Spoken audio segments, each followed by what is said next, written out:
On this Wednesday night, vigils for a young girl and a young woman, victims of the Toronto shooting. Juliana Kozis and Reese Fallon remembered by their still grieving communities as police reveal the cause of death of the man who killed them. And the question persists, why did he do this? Also tonight, how Donald Trump might play a role in Ottawa's multi-billion-dollar purchase of the Trans Mountain Pipeline.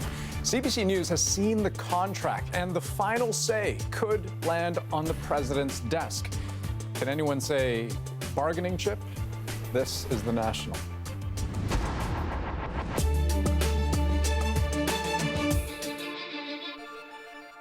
It was just a few nights ago that Toronto's Danforth neighborhood reverberated with gunshots, sirens, and screams. But tonight, there was a spirit of compassion, defiance, and love. Torontonians joined together to mourn the 2 people killed and to support the 13 injured in Sunday's shooting. They walked along Danforth Avenue before attending tonight's vigil. And earlier today, people gathered in Markham, north of Toronto, the hometown of 10-year-old Juliana Kozis, who died in hospital. They signed a book of condolence for the family of the popular youngster, a competitive, synchronized swimmer who also loved gymnastics. Kozis was the younger of the 2 killed. 18-year-old Reese Fallon is remembered as a role model who was always smiling. 6 of the 13 people who were injured were still being treated today in hospital. 2 of them are in critical condition. As for the gunman, CBC News has learned that Faisal Hussein shot and killed himself. And as Ron Charles tells us, we also know how he obtained the weapon. Investigators haven't revealed precisely how Faisal Hussein died after fleeing a shootout with 2 police officers trying to stop his rampage. Just that he was found several meters away with a fatal bullet wound. Now a police source tells CBC News Hussein shot himself in the head. The source also cleared up how Hussein, whom police had previously picked up twice under the Mental Health Act, obtained the gun. The source says the weapon belonged to his brother Fahad Hussein, who is known to police for having gang ties. Court records show Fahad faced several drug and weapons charges between 2014 and 2017, but they have all been withdrawn or stayed. Fahad has been in a hospital in a coma for over a year. The police source also said in Monday night's search of the Hussein family apartment, the forensics team seized another firearm as well as lots of ammunition, including a high-capacity magazine for an assault rifle. Last night, an online post appearing to be from ISIS claimed Faisal Hussein as one of the terrorist group's soldiers. But in a statement, Toronto's police chief said, "At this stage, we have no evidence to support these claims." Security experts suggest it is possible Hussein was inspired by ISIS. What I would like to know from the Canadian police is what type of searches they have been able to do. Have they so far been able to find the shooter's phone? Have they unlocked it? Have they been able to look in his various chats? The police chief's statement does say investigators are pursuing every avenue, including Hussein's acquaintances, his mental health issues, and his online activity. Ron Charles, CBC News, Toronto. As Ron mentioned, Toronto's police chief wants people to know there is no evidence that ISIS was involved in this attack at all. And he's not the only one sounding that note of caution. For his part, Toronto Mayor John Tory backed his chief. They're the people that are in possession of the information that would lead to any conclusions or not about anybody involved in this. And that's pretty much the line from the federal government as well, as Public Safety Minister Ralph Goodale indicated yesterday on Power and Politics. There's no reason to believe that that national security was a part of this event or in any way threatened or at risk. So if that's the word from Canadian authorities, why should anyone believe any claims from or about ISIS? We put that question to a leading Canadian expert on extremism today. Amarnath Amarasingam says ISIS has been so weakened, it's now just grasping at straws. I think what started to change is you had a lot of these trusted individuals around the world get arrested. You had them lose capacity and ability to kind of maintain these networks in Syria and Iraq because coalition forces were taking back major cities. And a lot of this chain of transmission from attack to claim started to fall apart. And they started to get sloppy. They started to claim quite bizarre attacks that quite obviously were not terrorism related. One of the kind of obvious ones from recent memory is the Las Vegas attack when Stephen Paddock shot all of those people. ISIS surprised a lot of people, I think, by claiming that one, and not only claiming it once, but claiming it 4 or 5 times, giving the attacker a jihadi nickname, and all of these things. And I think it was rightly, that claim, unlike other ones, was rightly met by a kind of collective eye roll. This is, I think, why for example, the Alex Manassian van attack in Toronto was not claimed, because the conversation immediately shifted to one of the incel rebellion and the manosphere and those kinds of things, and not to a kind of jihadist conversation. I mean, I think if there was an ISIS nexus to this, I think the RCMP would have taken over the investigation. The fact that the Toronto Police Service is still leading the investigation signals to me and others that I think this is still not really a terrorism investigation. As Hammer Singham said, ISIS has lost much of the territory it once controlled. It's also been greatly reduced online. The group's once powerful recruitment network is in shambles after being blocked from most social media, largely reduced to using encrypted services like Telegram Messenger. Here's what else we're working on tonight on The National. Why a record-smashing global heat wave may be the new normal. Plus, the increasing trend of Canadian police withholding names of murder victims, and why advocates against domestic violence say that policy is dangerously misguided. But first, a stunning new detail in the federal government's agreement to buy the Kinder Morgan Trans Mountain pipeline. CBC News has seen the contract, and it shows how a surprising figure could have a say in the purchase in the form of Donald Trump. Vashi Kapellos takes us through the fine print. The art of the deal, the Trans Mountain Pipeline expansion deal, might not be pretty. CBC News obtained a copy of the $4.5 billion agreement between Ottawa and Kinder Morgan, and it reveals Donald Trump, yes, Donald Trump, could play a key role in determining if the deal goes ahead.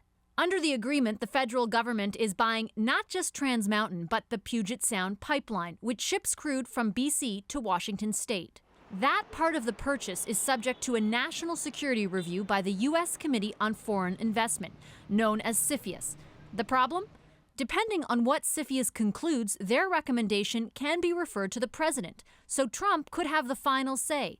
The entire Trans Mountain deal can't close without U.S. approval. With all the other balls in the air that we have, NAFTA renegotiation, tariffs and retaliatory tariffs, why would we place in a contract for purchase of a pipeline that's as controversial as this one yet another card for Trump to play? According to the Council on Foreign Relations, since the committee was formed back in 1975, presidents have only blocked deals on 5 occasions, but Trump accounts for 2 of those. A government source, however, insists the Liberals aren't worried. They expect to get approval. A spokesperson for the Minister of Finance told CBC News CFIUS clearance is one of a number of regulatory and shareholder processes required prior to the completion of the purchase agreement. These processes are on track. This trade lawyer says it's not time to push the panic button yet. This transaction strikes me as something that should be, for the most part, routine in the United States. Now, having said that, once you get into a tit-for-tat trade war and you're using very bellicose language, it does run the risk that the Americans could use this as a case to make an example of it. One more hurdle for this controversial pipeline to cross before it gets built, if it ever does. Vashi Kapellos, CBC News, Ottawa. But that is not the only possible Trump-connected transaction so many Americans are talking about today. Controversy is swirling after the U.S. president's former lawyer released tapes of their private conversations, where they appear to talk about women and money. Paul Hunter has the latest on that. Thank you all very much. Appreciate it. It was one of those rare times Donald Trump took no questions, but it was asked anyway. Did Michael Cohen betray you? On Michael Cohen and those audio tapes. Thank you. Cohen, the one-time Trump lawyer, fixer, confidant, and, as it turns out, recorder of conversations.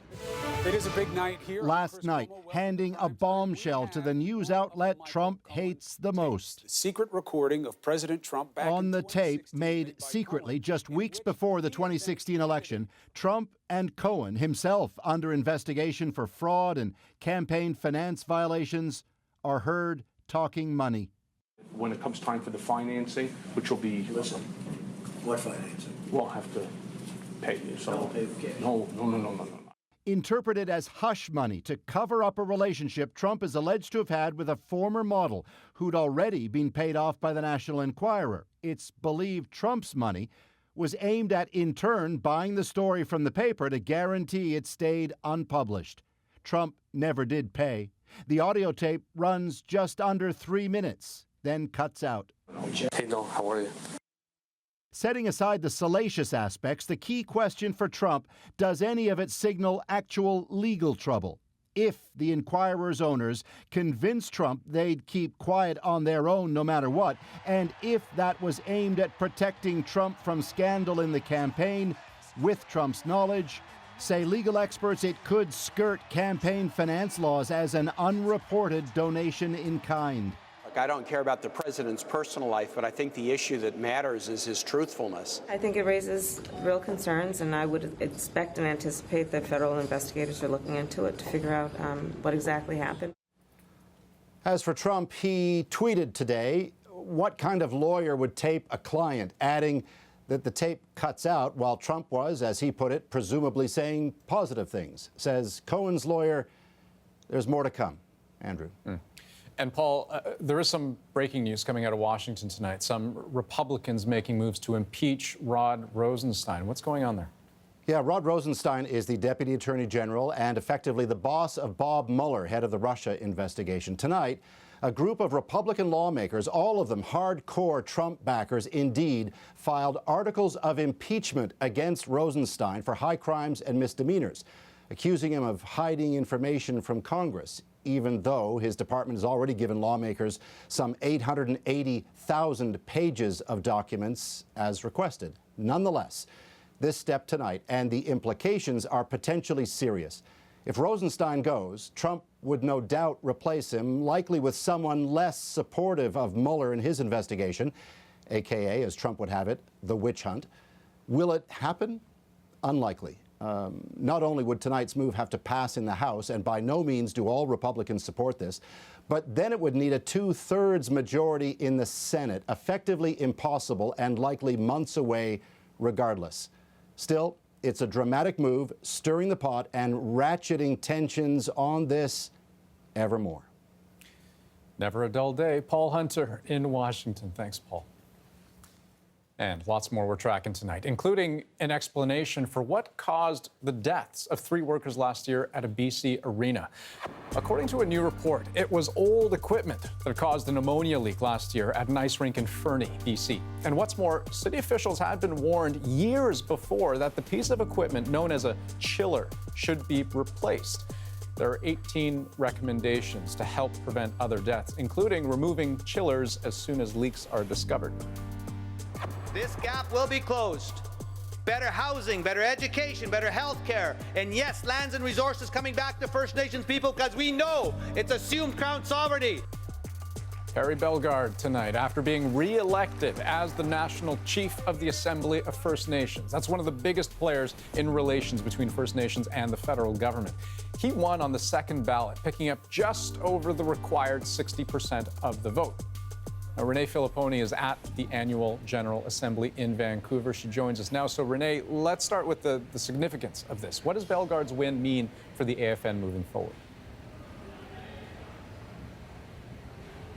Well, Andrew, it means the status quo will continue, that the Chiefs here supported the relationship that Bellegarde and the AFN under him had been building with the federal government, something his critics say was much too close. They say that Bellegarde was treating the AFN like it was its own arm of government and negotiating on behalf of all First Nations with the feds when they really should be acting like a lobby group. Now, it's up to Chiefs to elect the leader of the AFN, and 500 of them did. And some of the folks running against Bellegarde took issue with that that and how the AFN is run, saying it doesn't really represent First Nations people right across the country. Clearly, when it came down to the election today, that didn't matter. But what we do know going forward is that that relationship that the federal government is trying to build, and their new relationship when it comes to Indigenous rights that they're hoping to put to the House of Commons in the fall, well, with Bellegarde at the helm of the AFN, it looks like that will likely be something to move ahead.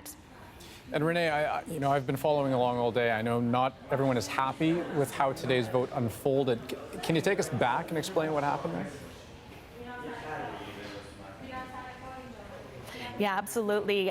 The Minister for Crown and Indigenous Relations was here at the AFN speaking with a group of Alberta chiefs. The opposition to Bellegarde says this is essentially election interference, saying that it's in the federal government's best interest to keep that status quo when she shouldn't have been here at all. Now, she says that she did not speak to anyone about how to vote or who to vote for, and Bellegarde's people say they had nothing to do with her being here today.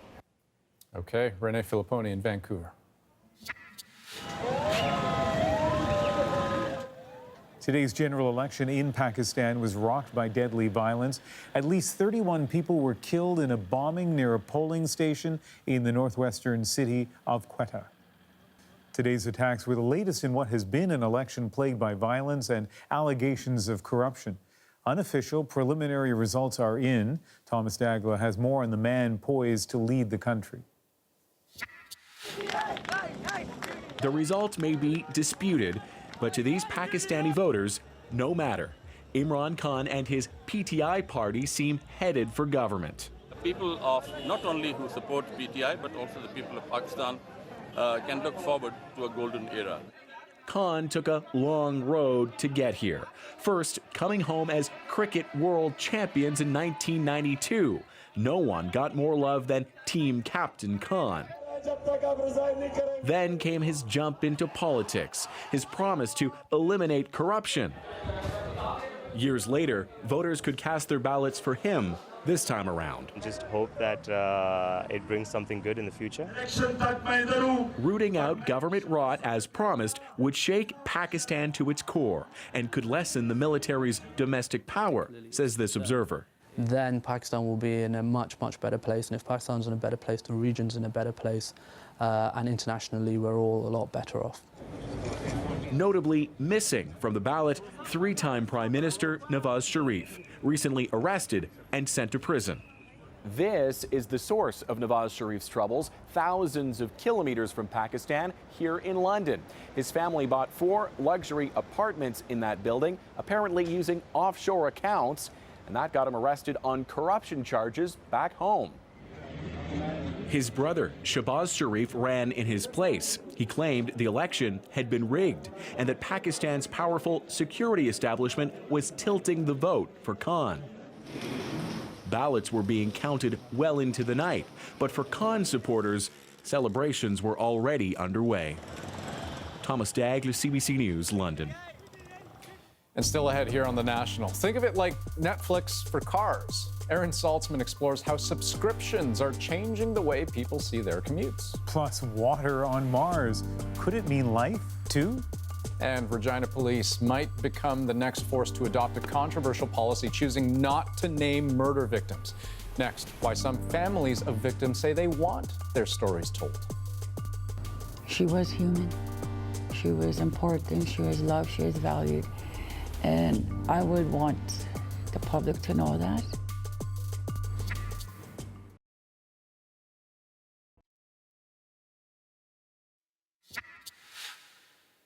Regina police are considering a controversial new policy, keeping the names of murder victims secret. The department says most of the time they have nothing to gain by releasing those names, but some family members say police are missing the point. Olivia Stefanovic has our story. She was human. She was important. She was loved. She was valued. And I would want the public to know that. Maxine Goforth says releasing her daughter's name prevented Kelly Goforth from becoming a statistic. Withholding her name wouldn't have given me the opportunity, to share what she was as a person. Not just some young Indigenous girl that was scooped off the street and killed. And Kelly Goforth was 21 years old when she was murdered. Her mother has become an advocate for missing and murdered Indigenous women and girls. She's concerned her cause may fall off the public's radar if Regina police move forward with a plan to withhold the identities of most homicide victims. Names would only be released if public safety is at risk or if it's necessary for the investigation. We can't just say carte blanche every time there's a homicide, we're going to name the victim. Regina police say they're just responding to Saskatchewan's new Freedom of Information and Privacy legislation. But that interpretation appears to be at odds with the province's justice minister. In a statement emailed, he says he anticipates names will be released as they have in the past. The idea of withholding names worries those who work with intimate partner violence. If cases can happen where people are losing their lives and the general public never becomes aware of it, there's a lot less of a drive to end this type of violence. This legal expert is raising a red flag. And that really goes against a central tenet of our liberal democratic system. Edmonton police have a similar policy in place. Last year, they withheld the names of 40% of homicide victims, citing privacy rights of the deceased. Regina's police board met in private today to discuss the homicide naming policy. Police are expected to make a final decision next month. Olivia Stefanovic, CBC News, Regina. Let's pick up on a point Olivia just made about domestic violence cases and the concerns among people who work with victims. And to talk more about this, Crystal Giesbrecht joins us from Regina. She's with an association that works with shelters across Saskatchewan. And why is it that you want the names of domestic homicide victims released? I think it's important for a number of reasons. First and foremost, we want to remember those victims and we don't want their death to just go away quietly. But also, having the names and knowing information about these cases helps to make the public aware of the scope of the problem. The more we know about domestic homicide cases, the more we can learn from them and the more we can put that toward action to prevent future homicides. So you've heard from some police departments, particularly in Saskatchewan, but I've heard this in other places in the country as well. They talk about concerns about privacy and also that they don't need to release these names for investigative purposes. What do you say to the police? My concern about not releasing names is that in cases of domestic homicide particularly, it often is a homicide-suicide. So there will be no accused who's charged, and the information will never be released through court records. That means it just goes away and the public doesn't know about the story, the names are never released. And I think that's a missed opportunity, again, to make people aware of the scope of this problem in our country, but also to learn something about the red flags and the warning signs that were present in that situation, and to do what we can to prevent future domestic homicides. All right. Crystal Giesbrecht, thank you very much for speaking with us this evening. Thank you. Police forces across Canada treat the issue of naming homicide victims differently. In Calgary, Vancouver, and Toronto, the forces generally identify all homicide victims. In Quebec, most local police and the provincial force don't release names without a family's consent. And still ahead here on the program, scientists announced they've discovered a lake of sorts on Mars. We'll talk about what it means for the search for life there. And record heat waves around the world. We take you to the UK, where they're on target to break a record as old as the records themselves. Given another 4 or 5 weeks of this weather, we could just top that one, and it could become the warmest in the instrumental record of 350 years for sure.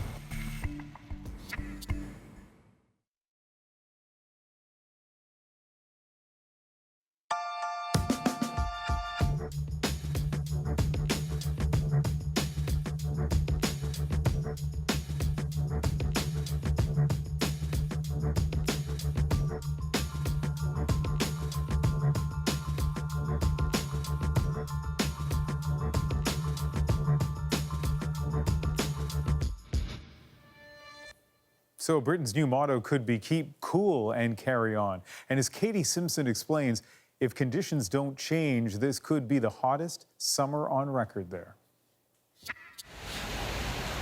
When it's this hot, sometimes you just have to break the rules. Londoners are looking for relief from the stifling conditions making life slow and sweaty in the city. It's an official heat wave that some are trying to embrace. I think everyone's enjoying the sunshine here and soaking up some rays and getting their tan tops up.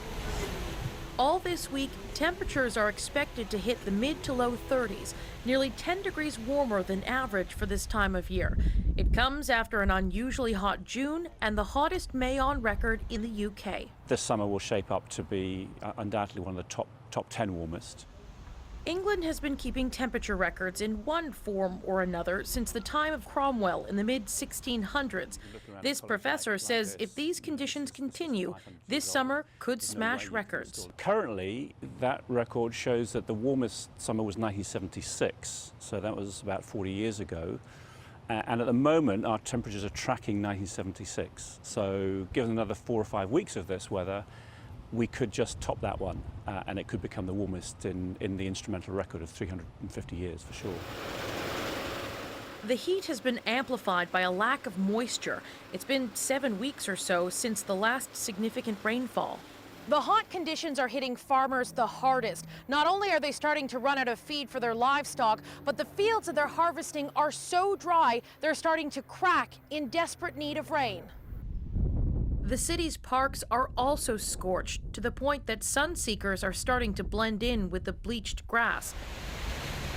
And while public health officials are asking people to stay inside during peak sun hours, not many are listening. I'd rather it be this than freezing cold. Wind and rain, yeah. There is some rain in the forecast on Friday. Until then, Londoners will be doing what they can to keep cool. Katie Simpson, CBC News, London. Sizzling heat and in some places drenching rains. That seems to be the story across the northern hemisphere this summer. Officials in Japan are warning a scorching heat wave will persist into next week. At least 80 deaths have been blamed on the extreme temperatures. And earlier this month, more than 1 million people fled their homes in central Japan when the region was hit with torrential rain.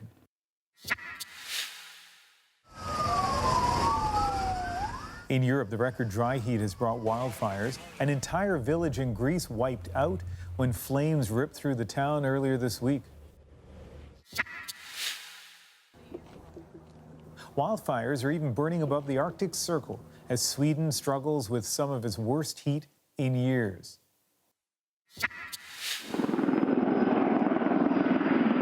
In the United States, thousands are seeing their vacation plans go up in smoke. A section of Yosemite National Park has been closed, and tourists have been ordered to leave as a wildfire in Northern California creeps ever closer. Here at home, a heat wave in Quebec this month left as many as 70 people dead. And in Ottawa today, the wettest July 25th on record. Well, this seems like a good time to check in with our CBC News meteorologist, Johanna Wagstaff, who is in Vancouver. Really a day of extremes around the world, but I guess this is the new normal.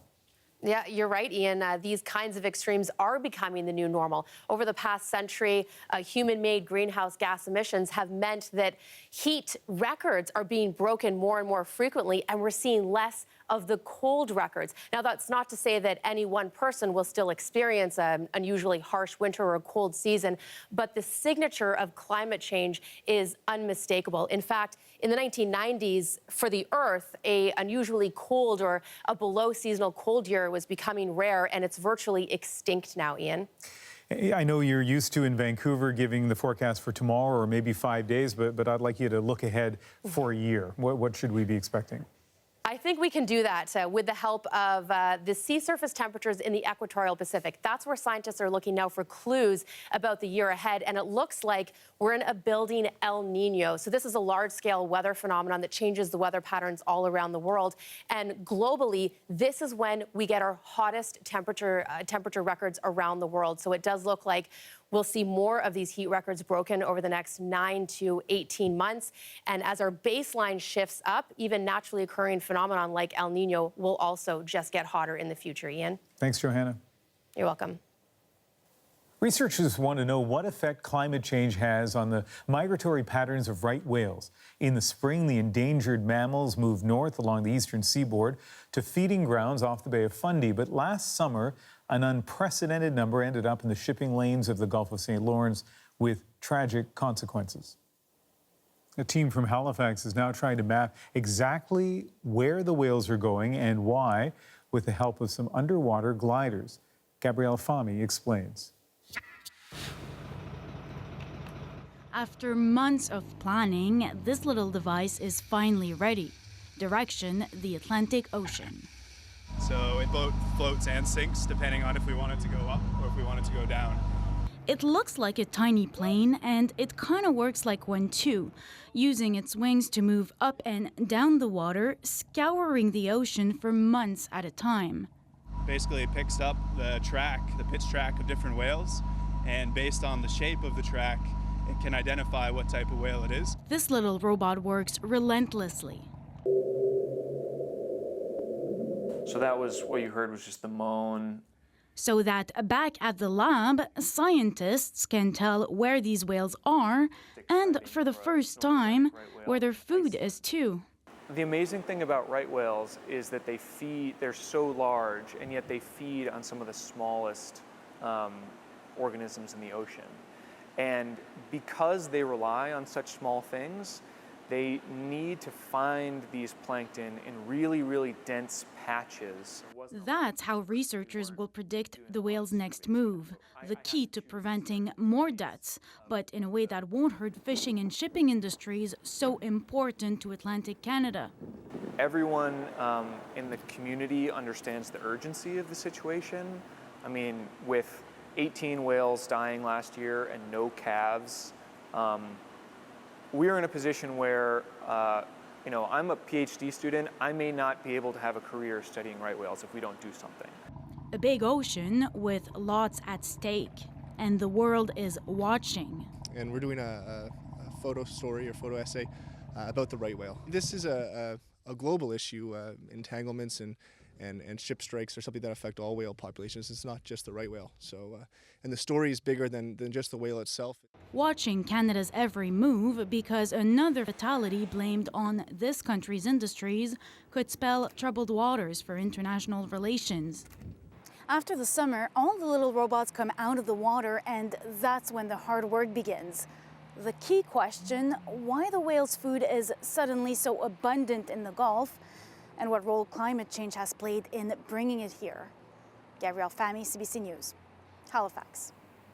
Well, Andrew, from underwater to outer space, news of an intriguing discovery today that suggests we may be closer to finding life on another planet. Yeah, it's one of those stories that gets some people really excited and then others saying, whoa, whoa, whoa, let's just realize there's still a long way to go. Because at least here on Earth, we all, tend to know that whether it's in our oceans, our rivers, or lakes, where there's water, there's life. But scientists have long wondered if the same could be true for Mars. And for the first time ever, they have found strong evidence of water there, the actual liquid. The discovery was made deep beneath Mars's south pole. Italian scientists used a radar to penetrate through underground ice. The brightest layer you see there is believed to be a reservoir about 20 kilometers wide. It hasn't frozen over because of how much salt is in there. And researchers say that water could be a possible habitat for microorganisms that do well in extreme conditions. There are all the ingredients for thinking that life can be there or can be maintained there.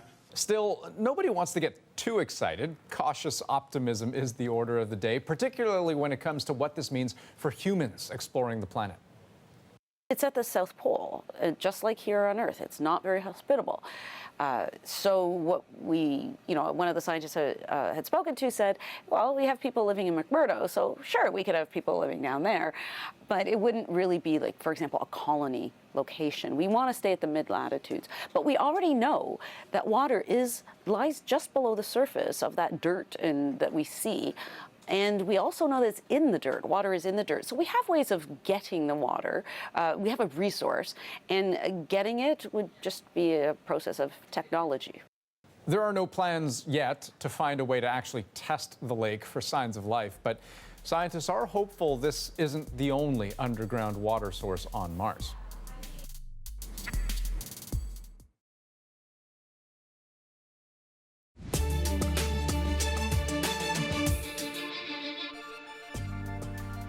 Welcome back. Tonight on The National, we are tracking some breaking news out of the UK. The London Fire Brigade is responding to a major fire at an apartment building in the northwest part of the city.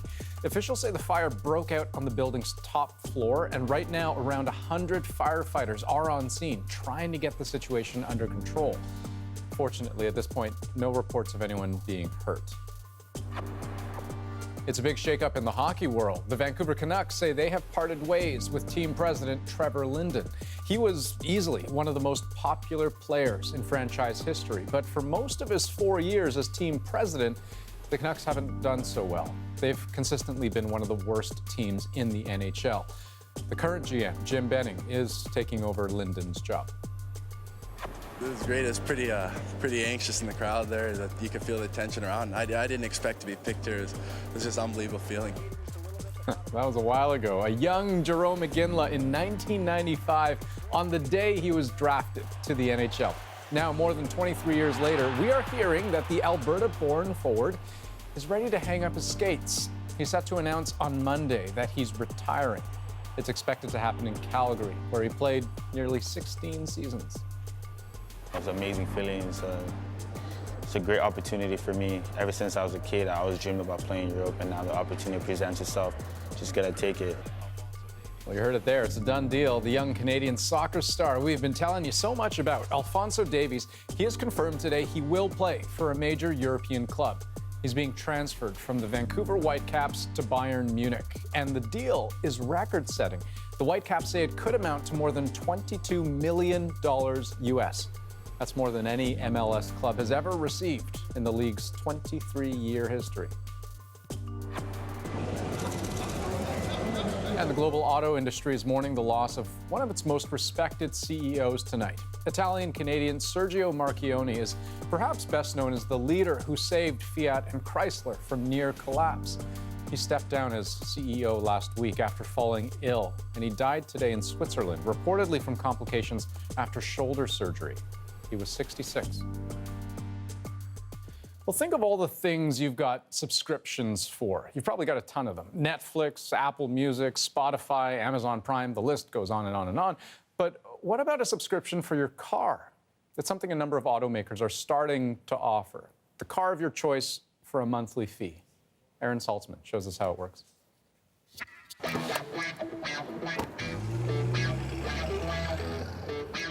Fred Mitchell loves his ride. The suspension on this car, you just hug to the road and it just feels really great. Handles very well. You don't even feel the speed bumps or the potholes. And he would know what a good ride feels like. In the last 4 years, Mitchell has had 18 cars. I've had Infiniti, I've had a Lexus, I've had a Mercedes-Benz C-Class, I've had the E-Class, I've had every class of Mercedes-Benz. I had a black Cadillac, now I've got a cherry red Cadillac. And not a single one of those was actually his. People think I own these cars. I don't own any of these cars, I'm just doing a subscription. A subscription to a car. It's time to reimagine what car ownership can be. Subscriptions are not a car share. The vehicle is yours alone to keep as long as you want. They're more like a lease, but the monthly payment covers more than just the cost of the vehicle. It also covers maintenance and insurance and repairs. Unlike a lease, you can swap cars, even pick a different type of vehicle. And you can pause or cancel a subscription at any time. Like Netflix, you're paying this monthly subscription and you can just end it whenever you want. It's the same thing. So convenient. Mitchell's Caddy costs him about $1,300 a month, but that's a luxury vehicle. Some car subscriptions start as low as $400 per month. And unlike a lease or financing, there's no down payment. Often, there's not even a credit check. What are the areas in the code that we might need to change? Some say this is the car company of the future. No workers on an assembly line, it's programmers coding an app. FlexDrive is essentially a software and service company that works as a middleman between car dealers and consumers. All subscription transactions go through the FlexDrive app, where you can pick a car as easily as you would a movie or a song. The world of car ownership as we know it today, I believe, has peaked. Jose Puente started FlexDrive in 2013, making him a pioneer of the subscription model. The Atlanta-based company now has 10,000 subscribers and a concept that could make car ownership a thing of the past. Most consumers today don't really own a car, they own a car loan. The majority of consumers trade in their car well before it's actually paid off. When you subscribe, you're basically paying for the use of the car. So it's like no hassle access to a vehicle that otherwise you would have to, put on your credit and have to deal with when you want to sell it and when it breaks down. That eliminates all those problems. FlexDrive says it will expand to Canada by the end of the year and should be in 15 cities in Europe within 2 years. Other U.S. companies have been quick to get in on the market too, with names like Karmacar, Clutch, and Mobility. A Canadian company, Auto One, has just launched as well. We are at the cusp of some very, very big changes in the auto industry. Business professor Neeraj Dawar says car makers have to respond to a younger generation, many of whom are less interested in buying a car. It makes sense for car manufacturers to start to think in terms of selling subscriptions. You don't buy your CDs for music anymore. You subscribe to Spotify. You don't buy the videotapes. You subscribe to Netflix. And a similar model is applicable to the auto industry. It's just that the auto industry has been a little slow to pick up on this. That slow start has become a race into subscriptions, with Volvo, Porsche, Hyundai, Ford, and Cadillac all offering them on cars in the U.S. Cadillac plans to offer subscriptions in Canada next year. Yeah, I mean, in many ways, we're transitioning to a world of impermanence. Haas Hassani says Cadillac is looking for new customers through subscriptions.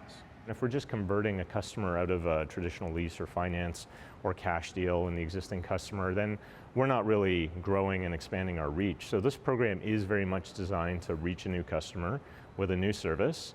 This new service has its skeptics. While the upfront costs are lower, the monthly payments for subscriptions are often higher.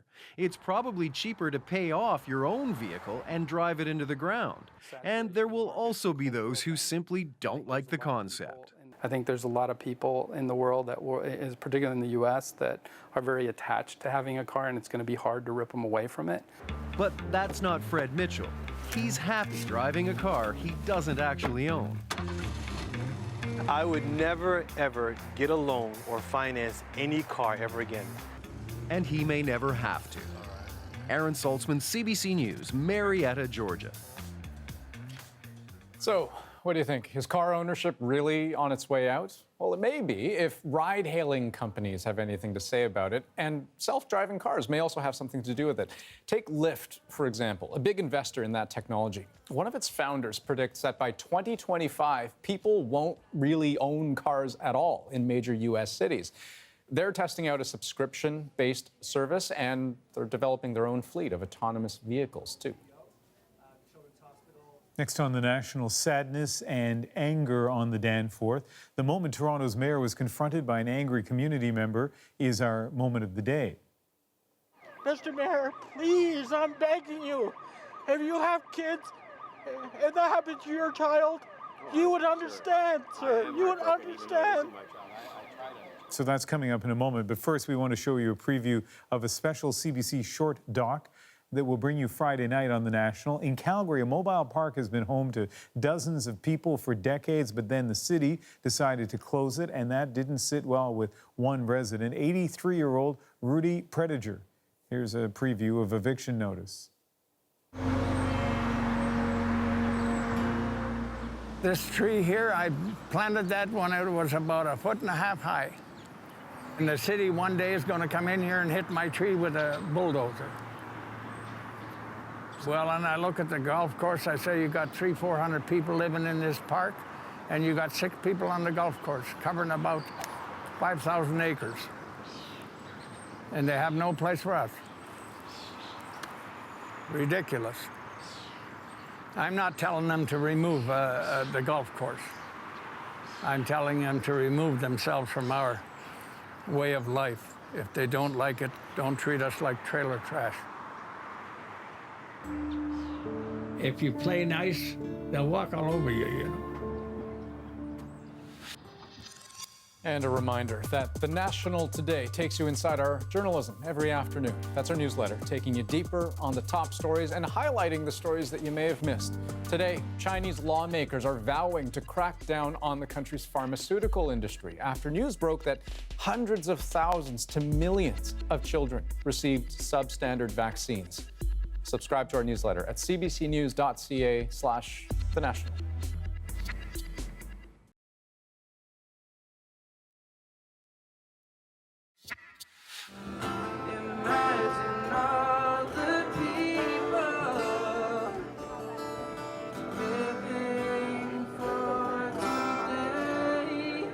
We want to take you back to the scene of that vigil on the Danforth tonight. At the end of the ceremony, two young community members sang John Lennon's Imagine.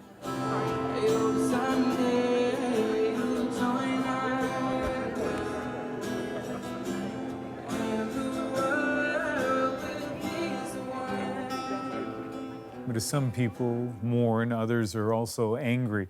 Earlier today, a man interrupted Mayor John Tory on his way to a news conference, demanding answers on the recent gun violence, and what he had to say is our moment of the day. Mr. Mayor, please, I'm begging you. My mom just left for Greece, to go to Greece, to have a good time. She calls me to see if I'm okay.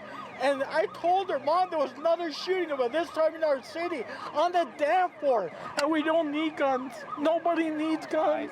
I'm with you, sir. We'll try our best. We're going to try and do everything we can, okay? And tell your mom that too. I know you have a big job to do, and I know you can't do everything. You know you're not a police officer. You're not God. You're not. I just hope it cuts down. You know, some people described him as being angry, but Andrew, what I hear more there is anguish.